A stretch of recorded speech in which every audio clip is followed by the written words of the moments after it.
Hello and welcome to Hello Governor, the podcast. As always, I am Abdullah, and my guest today is writer, composer, musician, and actor Jim Wise. How you doing, Jim? I'm well. Thank you for having me. And it's amazing that because usually I usually just talk to actors, but I think you're the first person I've had on here who's like writer, singer, composer, and like everything in between. Like I just Yeah. do everything. I have absolutely no focus. And I mean I like, I like doing everything. Some things you do for money, some things you do because you love them. And I just happen to I have always had a lot of interests and you know, I just kept trying to kept it going for some reason. But yeah, that's pretty accurate. So how did the whole thing, how did your origin story, like how did you get into the entertainment industry? Was it something you always wanted to do, or was it just is it just something you just stumbled upon one day? I always wanted to do it. I mean, I remember as a kid, I was, but addicted to television. Loved it. Loved the Three Stooges. Loved the Little Rascals. Loved comedy. But the I don't know if you probably don't. Well, maybe you do know the Monkees, the band, the Monkees. Um, which was a fabricated band that had a TV show. So they were like in the model of the Beatles, except it was the Monkees. And I was obsessed with the Monkees when I was a kid, um, which was music and comedy. So that kind of, I would say that the Monkees were a huge influence. Yeah, but I always wanted to do it. I was always in the plays in school. I went to New York University as a musical theater major briefly. When I went to another college, I was in plays there, UC Berkeley. And then when I came to LA, I started taking classes at the Groundlings because that's what I wanted to pursue. Um, Not necessarily the improvisation of it, but the sketch comedy of it. The improvisation of it was something that I just learned um, while I was taking classes. So yeah, I kind of it wasn't like an accident. Um, but yeah, I will say, one of my most definitely my most successful from the Groundlings was Will Ferrell, and he came at it. He was a sports information major at USC. He wanted to be a broadcaster, and he just kind of not like he fell into it backwards, but it wasn't his main plan. Like it was mine. Like uh, anyway, yeah. So like how did like because it's interesting because like you mentioned the groundlings, and usually that's where a lot of people cut their teeth on acting and what have you, but it is interesting that you went into it being like, oh, this is something I always wanted to do. I'm inspired by the monkeys of all things. It's just Well, I mean, I was 4 years old, but I mean, I do remember here's how I remember. When I was a kid, my parents wanted to limit TV time because there were four of us kids and we all watched way too much television. And so my mom said, you can pick one show a week that you can watch. So that meant we would ultimately get to watch four shows, but only one was my choice, and my choice was the Monkees. I do remember that. So I remember having to look in the TV guide. There was when I was a kid, I guess it's still around. TV Guide is a publication that tells you what's on every channel during the week.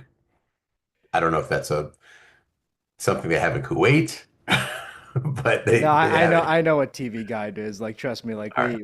back during the 2000s when everyone was watching satellite TV, like it was like the only way you could know what was on TV was like through the Right. TV Guide or what Yeah. have you. And it's like cool. Like Yeah. it's one of those things where okay, like here's a little weird tangent. It's one of those things where like because I feel like people nowadays because streaming is a thing and everyone and everything's Mhm. readily available for to watch whenever that you Yeah. whenever you tell someone nowadays, oh, back in my day we had these little like magazine pamphlets that told us what was Right. on TV at a certain Yeah. time. You just sound like a Yeah. crazy person. You just sound like a crazy person. Like, what are Yeah, you no, it was good. saying? It was when I was a kid, again, I was addicted to television. It was required reading for me. I enjoyed like going through, there's a crossword puzzle in the back and all that stuff, but I'm, oh, what's on this week? And who are the stars? Like I knew all of, I have a friend or an old friend, a former friend say, who once referred because I always knew the names of actors. Like we'd be watching, we had a trailer in the movie theater, and uh, I would know every actor that was on the screen. I would know them by name, and they weren't stars. They were B level or I just have I've got a good memory, and I always knew the names of actors because I would read the TV guide, and I'd like, oh, who's Ben Gazzara? Like again, old reference, but I just knew every actor anyway. Yeah, but that's pretty impressive, especially during the pre-IMDb era. That's pretty impressive. Like being able to pick Yeah. out like I don't know Chuck Norris or whoever from like a random catalog. Walker, Texas Ranger. My friend would call me the screen. The joke was SAG president Jim Wise, even though I have no aspirations to be the SAG president. I do know, pretty much all the who all the members are, what they look like. Well, anyway. So yeah, so I did the Groundlings, and that was basically I could trace any job uh, that I've had back to the Groundlings. Um, it was a good showcase. The one job that I guess I spent a lot of time on, and that people, kids, I guess 30-year-olds now would recognize me from was Even Stevens, and that came from the Groundlings, sort of, but ultimately it came from I went to high school. I was a couple of years behind the executive producer of this show, Even Stevens. Um, and so that's how I got into that. I knew him from school, and he came to the Groundlings and saw that I was, doing okay, I guess, and they hired me. I don't even think I auditioned for it. I think I just did the pilot, and then that went well enough, and yeah, that was a good one. When you don't have to audition, when it's just an offer, oh boy, that's nice. It's like, hey, But we got this thing, and then we think you'll be perfect for it. You're the bumbling yeah, coach in yeah, a sitcom. yeah. You're a major doofus and the butt of many jokes. But yeah, that was a long time ago. Also, I mean, I remember even Stevens. Like it was like people forget again. It's going back to again being speaking as a 30-year-old, some 30 something, yeah, person. Like I remember that show, and it was a huge deal back in like the 2000s, early to mid 2000s. It was on like 24/7, and yeah. yeah, it's like one of the better shows of that era. It holds up pretty well. So shockingly enough. Yeah, I haven't watched it for a while. Every once in a while I'll get a clip on, Instagram. Somebody will send me some, master of the gym or something from the musical. But yeah, it was a good, when you're doing something, you don't really think that it's gonna be around for, you know, people will talk about it 20, 25 years later, you know. Um, but that was a good one. And and I would say that's probably what most like guys your age would recognize me from. Well, I Um, mean, I recognize, and this is like super nerdy. I do you remember a show called Invader Zim? yeah, of course. Yeah, I was You were one of my favorite characters, Sizzlor, in one of my favorite just lore. episodes. Yeah, I will find you. Yeah, that was a good one. That was a fun one. I, Richard I Horowitz. I recently rewatched. Look, I'm the type of guy who I'll find something funny, but I rarely like laugh out loud when I'm watching something. But Mhm. Invader Zim is one of those rare shows. Well, I'll watch it and I'll just laugh out hysterically. Like I remember watching that episode again recently, and oh God, there were just so many moments that made me laugh out loud, legitimately laugh out loud, where it's like Mhm. where he says, "Laugh now, Sizzlor," and then Sizzlor's like, I wasn't laughing." Just Yeah, yeah. That guy's funny. The killer Jonah, that guy, Jonan whoever created him. Vasquez. Yes, good job. Um, yeah, that was a fun show. I did a few. I remember I did another one, a different character. I don't know. I still, residuals are always they're smaller and smaller, you still get checks. They're small, but it's always a nice remember. Oh yeah, I remember doing that one. Um, anyway, yeah, that was the voiceover. The voiceover work is, when you can get it, it's amazing.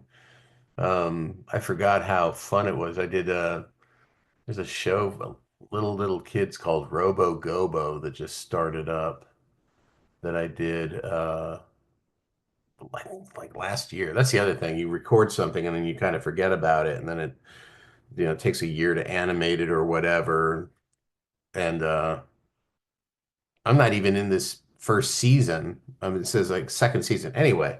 Um, just to be in the booth and kind of it's just so freeing to not have to worry about what you look like, what you're wearing. There's no makeup involved. I mean, not that I need makeup because I'm pretty good looking, but anyway. No, but I mean that's a good point where, with voiceover, you're not limited by your appearance. You can just be whatever. It's like, oh yeah, you're playing this giant alien who's a fry cook, you know? Right, right, right. The Foodening, wasn't that what was that episode called? Or that was Uh, Fry Cook from Hell or Fry Cook from the fry cook that came from outer space or something like that. It Oh, was okay, okay. yeah, just such a great episode. And did you guys record together for that or was it separately? I seem to remember being in the at Nickelodeon they had like three different compartments where you could record and those three were filled and I believe Richard was in yes, I do remember being in there. And man alive, that guy, talk about voice abuse. He I mean, it's just like it was like metal on metal, his voice at times. Like when breaks are when the brakes are screeching, uh he really went for it. He's a good person too. A fun person to work with. Yeah, just such a sweet guy. And it's kind of amazing like looking back at that show and being like how did you survive, screaming for that for that long. I'm not kidding. I mean, and he did take after take and just yeah, it was something to watch.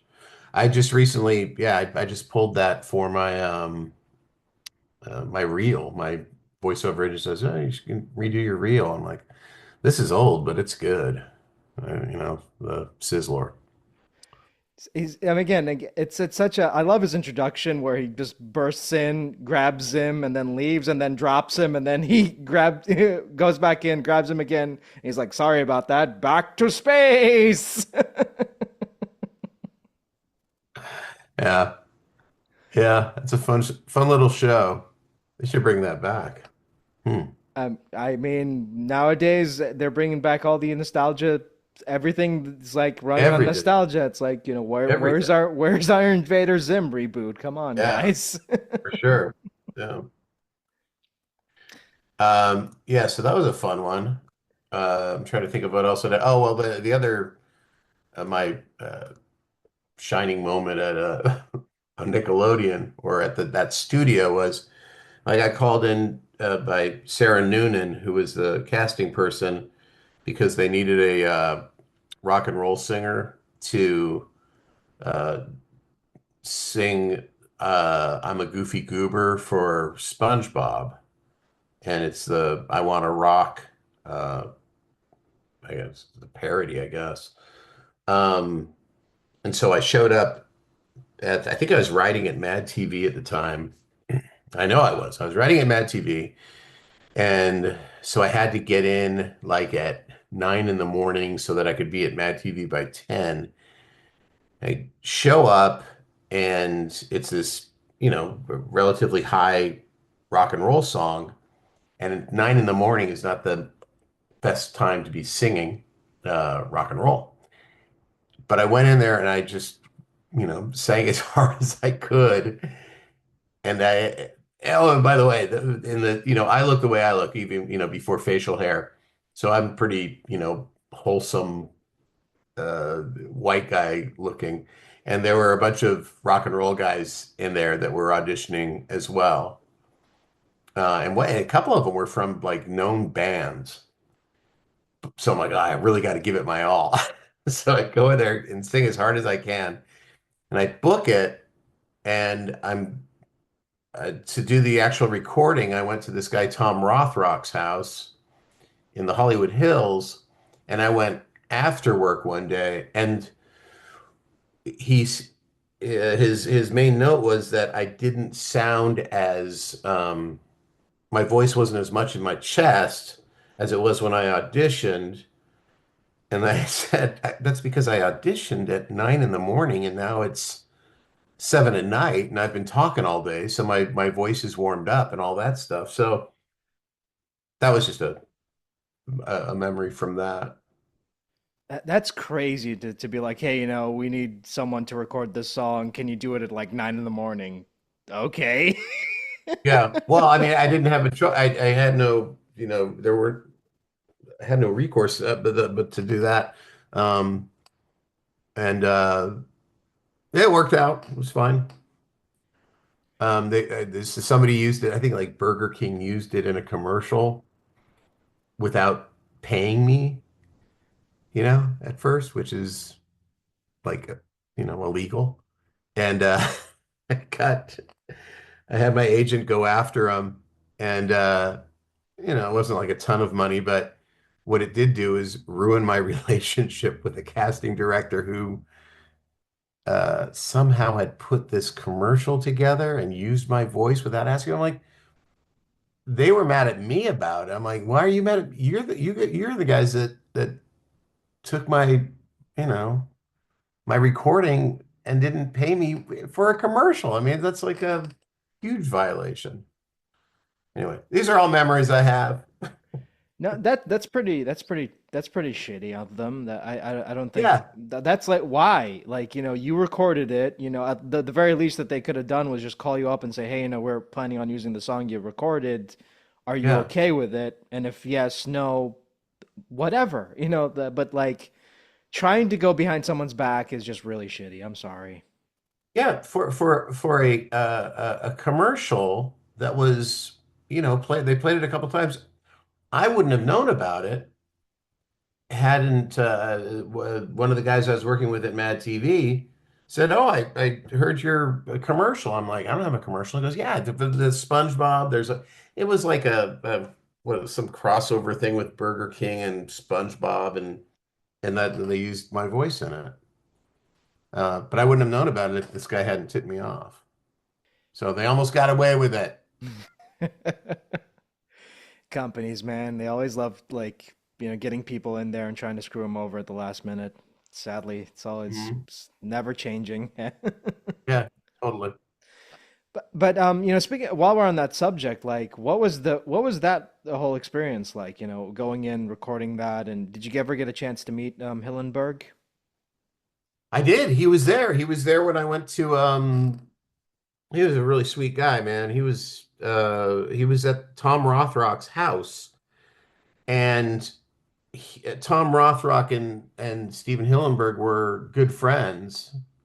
Um, so they were like their family. I remember I went in and I recorded this is a long time ago, but I went and recorded it, And had my conversation with Tom about how it doesn't sound the same as my audition because of the difference in time of day, and I tried to recoup some of that, and it all worked out. But Stephen was super cool, very complimentary, and he and Tom were good friends, so that their families were gonna have dinner after we recorded, and they invited me to stay for dinner. I was like, ah, I don't, I didn't, I should have. In retrospect, I wish I had, but I passed on it. And just recently, like within the last week, like I'm pretty lame on social media, I'll be honest. Um, I just noticed that Tom Rothrock followed me on Instagram, and so I followed him back. So who knows? Maybe we'll do some more music-y stuff. But he's a producer who worked with Beck and many others. So he's a real deal type of person. I think he's in Japan though, because it just in the his Instagram looked like it was from Japan. I don't know. Who knows? Who knows Yeah. where anybody is these days? Yeah, I know. It could be anywhere. It could be in Kuwait. But it was it was a good, it was a good experience. It was quick, it was because I rehearsed it so many times to, kind of nail it because there's a lot of cramming words into a small space that what is it? Uh, I'm a kid, you say when you say I'm a kid, say it again, and then I say thanks. That kind of a run of lyrics that are they're too many for the space. And so I rehearsed that over and over again to make sure I don't know, got them all in there. So the actual recording didn't take longer than a half hour. Because it's a parody song, were you worried like did they specify that it had to sound like the original song that it was parodying, or were they okay with you taking it in your own direction? Well, there was no way to the meter there was no way to sing. I don't even know the D. Snyder version well enough to. I mean, I know I want to rock that part of it, but even that, I'm a goofy. I wanna rock. I'm a goofy goober. I mean, that's the extra syllables right in the hook. So, um, yeah, I think they just wanted it to sound rock and rolly. So I just scream. I don't think I can sing it in that key now. I think my voice is, you know, I'm an older gentleman. Uh, so It's been they 20 apparently it's like the 20th anniversary of that movie and 21. um 21 now. Yeah, it's a 21-year-old movie. Crazy to think that's the I know. case. Yeah. Well, then last year, my niece was saying, it's the 20th anniversary, so it would probably be a huge thing if you sang it, recorded yourself singing it, on social media. And I was like, oh yeah, that's I don't think I can. I don't think I can pull it off. So, I embarrass myself in so many ways in real life. Why do it online? I mean, you could, but then you'll get a notice from Nickelodeon's lawyers being like, "Hey, we don't appreciate this. This is unauthorized. Please take it down." Right. Right. Yeah. Yeah. Although, and I will every once in a while get like a friend of mine was at a show in Brooklyn and the band, I think for Halloween, and the band closed with Goofy Goober Rock. And it was pretty interesting. The guy singing it really nailed it. Um, it was just funny. Covering that song it's a cover of a parody of yeah. Anyway. It's like Inception, SpongeBob edition. Right. Right, right. Song within a song within a song. I mean, do you watch or listen or to any of the stuff you work on, or can you not stand listening to yourself? Um, it's been a while since I've, on us for the last 24 years or so, or 20, well, let's see. See, my son is 23, and that's basically when he was on his way. That's when I made the transition to more writing. Um, but yeah, I'm always interested to see how things turned out. I think the last on-camera thing I did was anything of note was Curb Your Enthusiasm, and yeah, I wanted to see what that looked like, and it was we shot it um, in 2020, so it was COVID, and I think I was like 20 pounds heavier than I am now. It was just which is not great for TV. You never want to see yourself on TV when you're like not in good shape. So, um, but yeah, I'll watch it. I won't watch it over and over again though, just to see how things turn out. So you're just one of those folks who's just like, I'll just watch it once to see how it turned out, and then never again. Pretty much, pretty much. I mean, I don't, honestly, I don't want to look at myself on camera. That's not, it's not my favorite thing to do.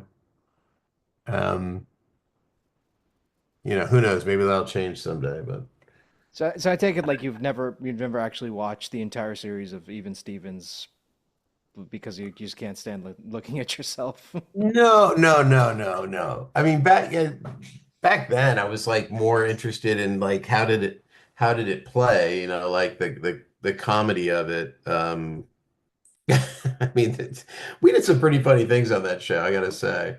Um, but like, and also a lot of stuff didn't make it into the episodes, you know. Um, but and so I'd always want to see, oh, did they keep that part? And you know, if not, the other thing I did on Even Stevens was I sang a lot of the interstitial like songs. Uh, like I probably did 20 songs during those 3 seasons because I was pretty close with the composer John Coda. Um, he and I were in a band together for many years, and then he got the same connection. The Sean McNamara hired me as Coach Tugnut and hired him as the composer, and so I would sing for the soundtrack of the episode. Whenever there was a song. Yeah, it's interesting because again, like I had no idea that you yeah, I had because when I looked you up, I had just thought you just did the Coach Tugnut. I had no idea that you were heavily involved in the music production of that show. That's pretty cool. Yeah, no, it was great.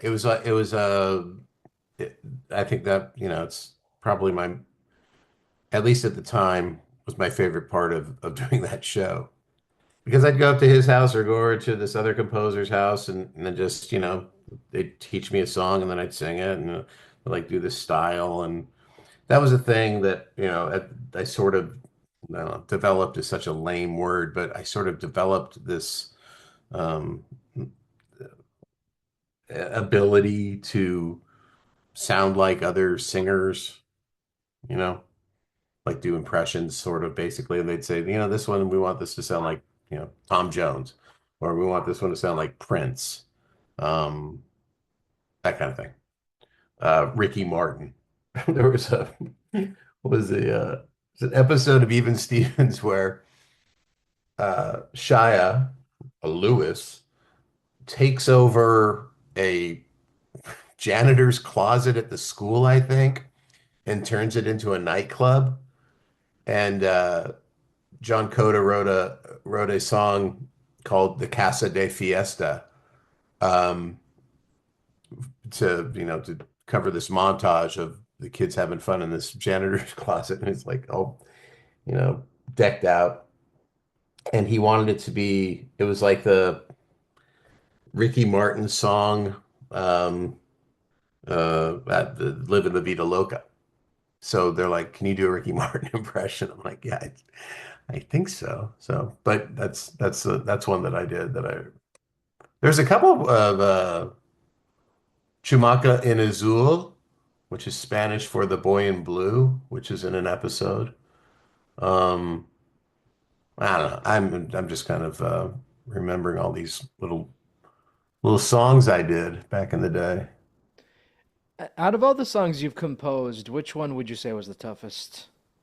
I did a song for that I did a lot of like lyric writing and when I was at Mad TV and that we had a composer there that I worked with a lot named Greg O'Connor. Um, he was really good. But as far as my compositions go, the one that gave me the most trouble was because I was pretty inexperienced. I mean, I was a songwriter, but to actually get it into the computer and get it going. I basically I lied to people at Disney and said, "Yeah, I know how to do this." And I was just starting at Mad TV, and it's a song that appears on Mickey's Twice Upon a Christmas. It's a compilation, like five different vignettes, and I wrote a song called "Make Me Look Good," and I put it together. They told me what they wanted, like they wanted the vibe of Elvis Costello's "Every Day I Write the Book," or the other example was a Bare Naked Ladies song. And I'm like, yeah, I could do that. I could put that together. But I really couldn't. I couldn't do what they wanted. So I'm like, yeah, I can compose it. So I made a recording, and it was a decent demo, but they weren't happy with the um, feel of it. They thought it felt like it was something from the musical Grease, my version of it. And so they said, "Well, we want to add strings and all that stuff." And the God's honest truth was I was so new at trying to compose in this Cubase software that I lost everything. I lost the entire, after I produced a demo for it, I lost everything. And so all I had while on there was like piano, drums, and guitar and bass. It was like like not Garage Band, the software, but like an actual Garage Band playing this song. And so they said, "Well, we want you to add strings." And I had to go back to them and say, I, I lost it. I don't have it anymore. And it was true. I didn't. It sounds like, you know, somebody who's a little more dishonest would make it up, but I was so bad at putting it together through the interface that I literally lost the file. And so what they did was they took it to a composer and he made it sound great, and the kid singing it sounds great. It's a good song that I'm proud of now. But man, it was a also I had just started this writing job at Mad TV, and so that was a whole. It just I didn't, you know, I often tell people I don't have the bandwidth these days. I'll tell people I don't have the bandwidth to do this project that you're asking me to do every once in a while. And back then I just could not say no. Like I'd take on three jobs at once, and the result was me losing that file. Very embarrassing. And you're not going to believe it, but it's the last time that somebody at Disney asked me to write a song for them.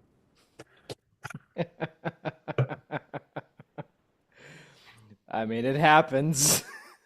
Yeah, and it totally did. I mean, I had the whole, I was just learning how to I was just figuring this thing out. And, you know, I, I really had no business. I should have just said, yeah, I can't really compose a finished track. I can write songs all day and I could write charts for them and your composer. I mean, ultimately, the song "Make Me Look Good" turned out great, and but it just was a lot to go through, a lot of embarrassment, which you know, it's part of the Yeah. deal. I mean, you live and learn. That's the nature of the business, nature of That is anything, true. really.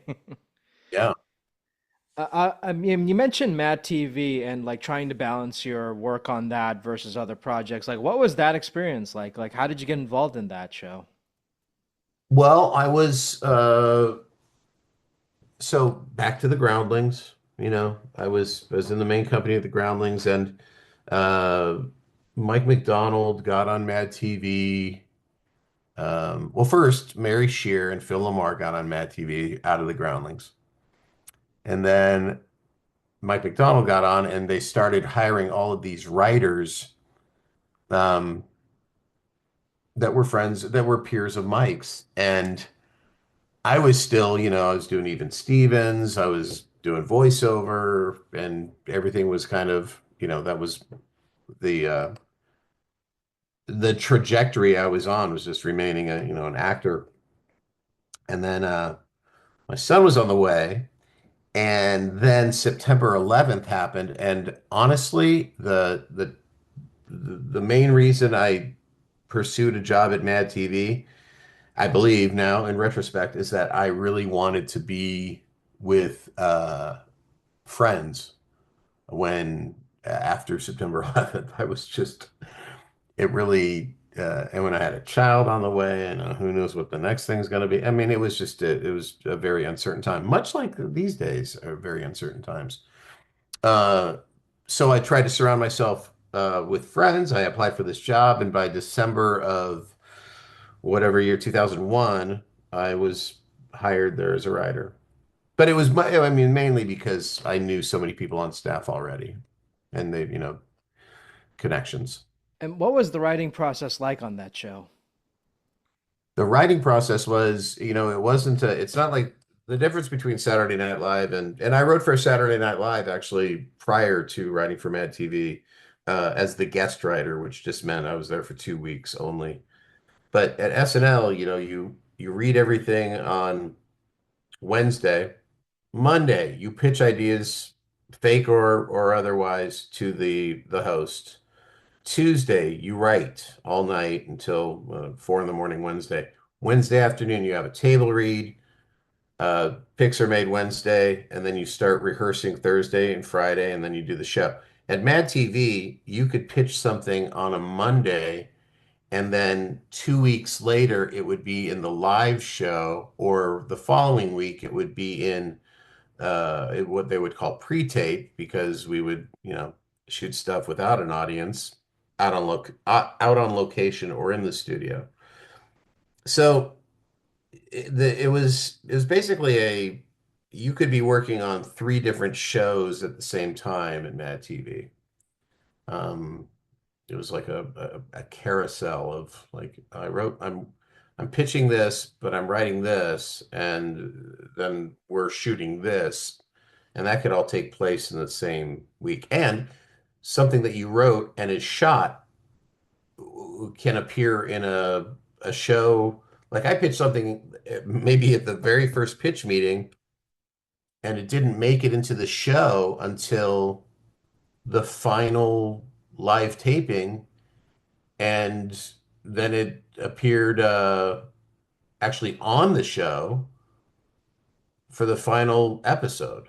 So it was like it was a puzzle. It was more of a puzzle that I didn't have to put together, but that's how um that's how the producers put that show together. And what were some of your But favorite what were some of your favorite sketches? well, I don't want to brag, but I won an Emmy for a song I wrote there. And I guess I am bragging. And you know what? I do like to brag.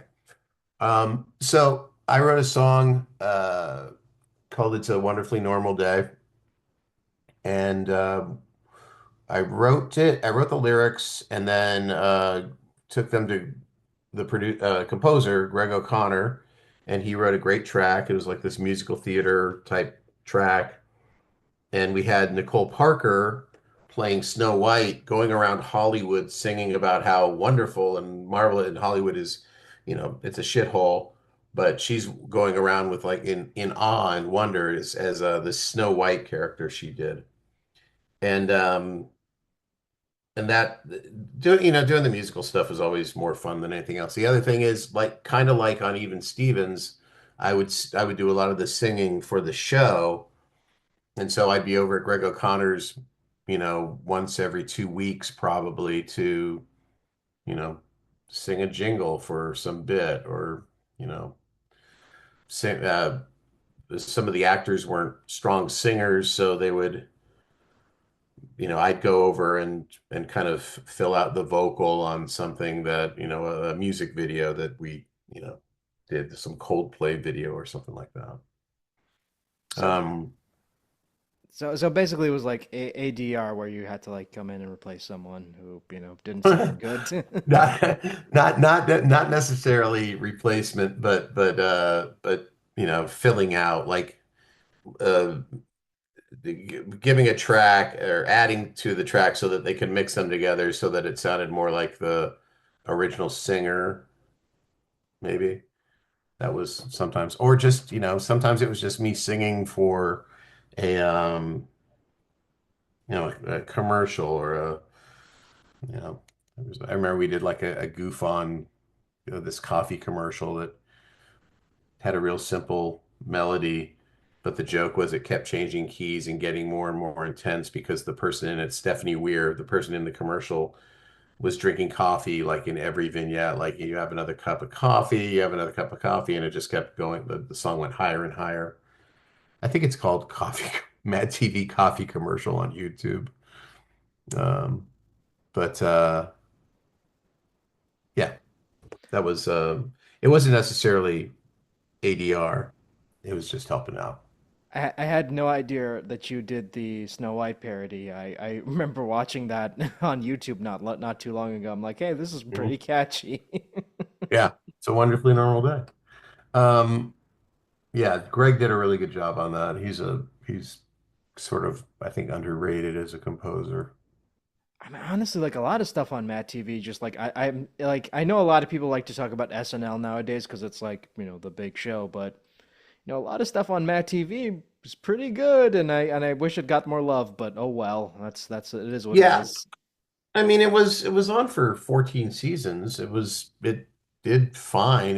But it was always compared either favorably or otherwise to SNL. And listen, I watch SNL somehow, whenever it's on once a week. Like I either watch it now that it's on at 8:30 on Saturdays here. Um, I could, watch it. It's a reasonable hour. Or I'll watch it on Peacock the next day. Did you watch all the 50th stuff? I mean, I saw some of it because again, with me, anyone who listens to the show knows I'm terrible when it comes to keeping up with media because there's just Uh-huh. so much stuff, man. Like I can't. Like I see people talking about this show and that show on social media, and I'm like, anyone watch this obscure show from like 2002? That's what I'm Hmm. watching right now. I'm sorry. Right. Well, I mean, that's your thing, sort of, right? I mean, that's good. Also, I think it's also important to, you know, check out what the history of TV and all that stuff. I actually watch Alfred Hitchcock Presents. Um, that's kind of like my go-to, and I think I've seen them all.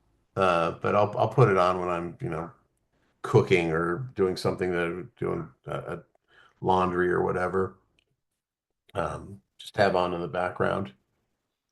I love that theme. That theme tune is just Yeah. timeless, It's timeless. yeah, it is a great one. It's called what is it called? It's like the parade of the marionettes or something like that. That's the da, da, da, da, da, da, da, da, da. Yeah. But also talk about seeing established actors before they were famous. it's late 50s, early 60s, and you have like Robert Duvall as a 20-year-old, and uh, just different actors that many of whom are deceased, but had great careers and started with these Alfred Hitchcock Presents. So Nowadays, it's like Law and Order. Everyone's been on Law and totally, Order. yeah, true. Yeah, that's funny. Yeah. I mean, I'm not kidding. Like, I recently like looked up like how many actors have been on Law and Order, and there were a lot of people that have been on Law and Order. I feel like somebody uh put together like a supercut of all the known, you know, actors with, accolades and, you know, uh, like famous actors that were on Law and Order. I'm pretty sure I've seen that. We did a thing at when I wrote on the Tonight Show, we put lyrics to the theme. That was a bit we did with a lot of theme songs that didn't have lyrics, but they actually, the premise was that when they were written, they actually did have lyrics. And we took the Law and Order theme, and I think it was during the whatever the bridge is, that part. And I think the lyrics were something like, oh man, I can't remember. It's like, uh, so many suspects. The person who did it is probably the most famous actor on this episode. Look at smart and short. He doesn't usually play the bad guy. Anyway, it was just I think it's on my website. So if you go there, it's like scenes and themes. Um, but yeah, that's just talking about everybody who's been on Law and Order. You mentioned your work on the Tonight Show and like how is like again how did you get involved in that and what was the writing process on that show like? Because I rarely ever talk to anybody who worked in Well, late okay, so night. you're right. So this Leno was that all happened because again, the Groundlings. There's this guy named Brian Palermo who was their go-to game show host. He was in the main company with me at the Groundlings, and one day he just couldn't make it. I don't know if he had another gig, but he couldn't make it out to the studio to shoot this sketch they wanted him to shoot. So they called me, and I got to the studio, and it turned out that the person who had written the sketch was a former student of mine at the Groundlings. Like I taught basic improv for a number of years. And so this guy, Anthony Kaleka. So he was on staff at Leno. And I didn't know he was on staff there. And he's like, Jim Wise, what are you doing? I goes, oh, it's so great. And I ended up doing a bunch, like 30 sketches for Leno. Like while I was writing for Mad TV, I would again, like my inability to focus or say no to something, I would go, and this is bad, but like if I found out an employee did this to me, I'd be pissed. But I would go at lunch, like I'd tell somebody like, "Hey, I got to run an errand," and then I'd like get in my car and drive over the hill into the valley. Mad TV was in Hollywood, Leno was in Burbank. I'd go over the hill and do the sketch and come back and wouldn't talk about it at all. And nobody ever mentioned it. Nobody ever mentioned it because the writers of Mad TV would never watch The Tonight Show. Anyway, so I got to know everybody there. And then when Mad TV ended, I put in there were Leno, The Tonight Show was going to Conan.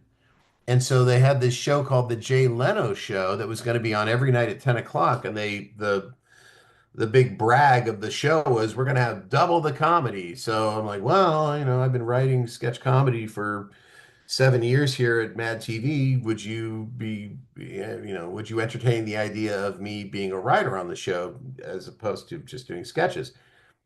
So they said, well, why not do both? So I ended up going and being on the Jay Leno show. And then Jay got the Tonight Show back from Conan. and I went with him to the Tonight Show. And the writing process was basically you just wrote on your own. You pitched ideas when you had them to the head writer. If he liked it, you would, his name was Jack Cohen. His office was next door to Jay's. If he liked the idea, you would go in and pitch it to Jay. And Jay was awesome. Jay still is awesome. I haven't seen him for a while, but I talk to him every once in a while. And then, if you get to go ahead with this idea, usually, it's maybe a sketch or a field piece. And, well, what I got into while I was there was taking a correspondent out on the road. And this is like in 2011, I was out of town like once a month to shoot something on the road. And it was great. Uh, I learned how to, I told them that I knew how to edit. I didn't know how to edit. I learned how to edit on the job. Um, so we would shoot something, and then the editors would give us a low resolution version of it, and then we would put a rough cut together on our laptops.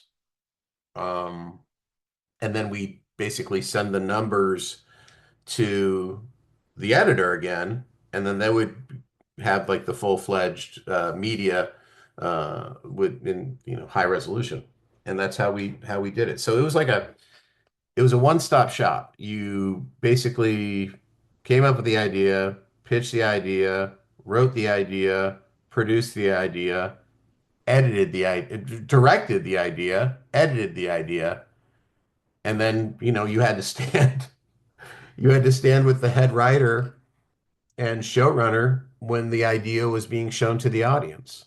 So that's how that worked. Sounds crazy, like having to do all that in a short amount of time. It was intense. It was intense. I will say that it was I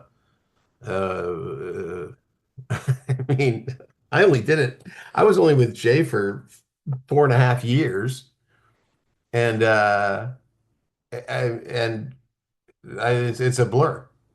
It's a blur. Like because it was every day.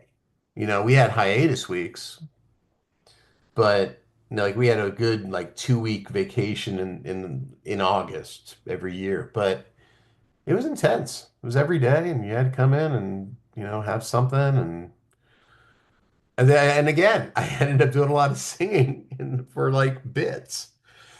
Um, so it's funny. I never thought about it, but for the my main three jobs, even Stevens, Mad TV, and Leno, I not only was well, wasn't writing. The only thing I wrote on Even Stevens was the musical, the songs, not the book, as they say. Um, but I ended up singing a lot on all these jobs, so which is I never thought of it before, but I guess it's kind of part of the deal, which I love. I love it. I mean, you're a great singer, man. You know, I mean, if they didn't want you, they wouldn't Thank want you. you. Yeah, thanks, man. I do, and I'm still, I still play with this guy. Well, we haven't played in a while, but a friend from high school. He and I have been playing music together since I got out of college, since I got out of Cal. So that was, oh God, 86. He and I have been playing in bars and, private events for, what year is it? Oh, so almost 40 years, right? Yeah, 39 years. That's Horrible. crazy. Horrible getting older, man. Again, it's one of those things where I look up someone online and I do my research and it's like, oh, how long was this show or movie? Oh, Right. 30, 40 years ago. Yeah. Cool. You know what? It's funny is there's a movie called Not Another Teen Movie. Did you see that, or are you aware of it? Oh, I remember young me loving that movie. Hint, Sure. hint. Yeah, it was for Yeah, it would be right there for a teenager. But so I play the football game announcer in that, and it's just one scene. But recently, and I don't know why, but I've been getting all friends again. I'm super lame on social media, um, but on Instagram, I'm getting this clip of me saying in the scene the scene is like the white cheerleaders are dancing like black cheerleaders. It's a racist joke and a racial joke. And I, as the super white um, football game announcer, say, "Those bitches represent." And this is a clip that I got, I don't know, a couple of weeks ago from 20 different people. And I don't know, it's funny how these memes or whatever you want to call them just circulate at odd times. I don't know why that it wasn't an anniversary, I don't think. I think we did that in 2001. Um, but yeah. Well, I'm glad you liked the movie as a child. No, it's funny you mentioned that movie, talking about people who were stars later on. I think what was his name? Oh, Josh Chris Rand Evans. Josh Randor is in that. Like he's in the opening. He's the guy who shows up and he's like he's the tour Right. guide where he's The like, tour guide. yeah. Right. So it's funny watching like Ted Mosby say these like really disgusting sexist things. Right. So yeah, but Chris Evans was the Yeah, Chris Evans. I remember Yeah. sitting across from him at the table read. And the reason I got that job was because I did like they couldn't Randy Quaid was in that movie. He played the dad. And Joel Gallen, the director, couldn't get Randy Quaid to show up, I suppose, to the table read. So he asked me to do a bunch of different, things for the table read, including Randy Quaid and that football game announcer. And so I got hired that way. Uh, We can't get Randy Quaid to show up to the table read. Who Get, can you do a decent Randy get Quaid? Jim Wise. Yeah. No, I don't. I think I don't remember, but I guess I did do a Randy Quaid impression. I don't know. So weird. Yeah, Jamie Presley and Chris Evans and Sam Levine, who was on Freaks and Geeks at the same time. Like he was breaking at that point. Yeah, Anyway. it's just I mean, and I think one of the things I remember from that movie was Mr. T's cameo, who just shows up for no reason. He's like, "I'm the wise janitor, and I'm here to Oh tell you yeah, all yeah, yeah. about." Right. He's wearing a hoodie, so you don't know who it is right away, and then it's a nice reveal. It's just it's one of those things where it shouldn't be that funny, but it is to me. I don't know why that is. I mean, I just love absurdist humor that makes no sense. I'm Yeah, that guy. it was just a series of goofs. They tried to do like not another Christmas movie a couple of years ago, and I gave them they asked me to do a voiceover to kind of sell a sizzle reel. But I guess it do. I mean, who knows? Maybe it'll go somewhere someday. But that Mike Bender, the guy that wrote it, was trying to get it going. That would be a fun one to do.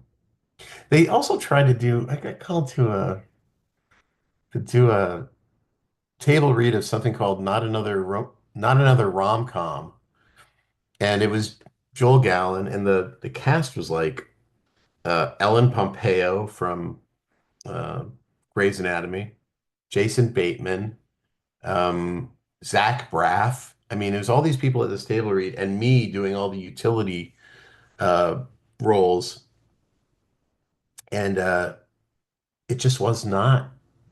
It wasn't funny at all. It was too earnest. It didn't go anywhere. Yeah, because that's the problem with spoof movies. Like you have to find the line between being, funny and also making sure that you don't make it too earnest, otherwise it stops being funny. Right. Yeah. That's Yeah. what. But I mean, I I don't know if they'll ever bring back spoof movies. I think the problem with movies nowadays is like, there's just no market for them because like the internet's a thing and if you want to watch a spoof, just go to TikTok or YouTube or whatever and you'll get it. Yeah, truly, truly. Um, well, there were also those guys that did like epic movie and that just didn't that were bad. They kind of ruined the spoof genre. Um, I can't remember their names, but Oh, it's too bad. Friedberg and Seltzer. Yeah, yeah, yeah. They kind of, I don't know. I don't want to bag on anybody, but those movies were horrible. Nah, man, they were awful. Like even as a teenager, I remember You watching knew? those, and I'm like, these are awful, awful. Yeah, yeah, pretty bad. Anyway, Yeah. Anyway, yeah, anyway. I've I've kept you on long enough, and before we get going, is there any stuff you wanna plug, or where can people find you online? All that fun stuff before we wrap this up. The last thing I did, the last thing I wrote on was the Independent Spirit Awards, which you can watch. Adie Bryant hosted the show. She did a terrific job. Um, she did it last year as well, and I was the head writer on that one as well. Um, that you can see that on somewhere on YouTube if anybody's interested in seeing the Spirit Awards award show. There's some really funny stuff in there, mostly from 80s team. But we also had some great presenters, and that's always a fun uh, event because everybody's kind of it's low budget movies basically, and but Honora won there as well. Awesome. Yeah, Thank you thank you so much for taking the time off to do this. I know we had to of course. reschedule, but we made it Yeah, work. man. I hate no. So I was like literally bare. I did like four shows in a row, and I was getting your email, and I was like, God, man, what happened with the? I know that I saw something. Did I reply to that? I just have a lot of that because from the website, I just don't. I don't check that website. I know, But babe, but I mean, like that was the only way I could find. That was like the only legit way to contact you. So it's like I of didn't. course, of course, of course, of course. But I'm glad we connected, man. It was good talking with you. Okay, take care. Bye bye. All right, brother. Bye.